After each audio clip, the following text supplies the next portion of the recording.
This video I'm going to show you how to change password on alibaba.com. So if you want to change your password on alibaba.com, let me show you how to do it. What you need to do is open up the app. Once you open up the app, click on my Alibaba. Once you click on my Alibaba, click on this jar icon settings. Then you scroll down and you're going to see change password. Click on change password and you're going to verify your account. So they have sent an email here, so I'm going to go and check the code they sent to the email. So once you go and check the code they sent to the email, you're going to enter the email, the code.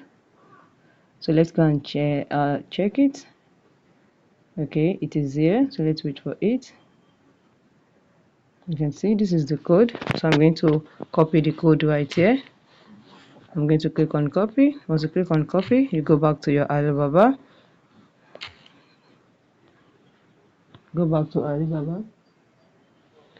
Now paste the code. Once you paste the code, you can see now you can be able to put a new password here very easily. Just put the new password, click on save.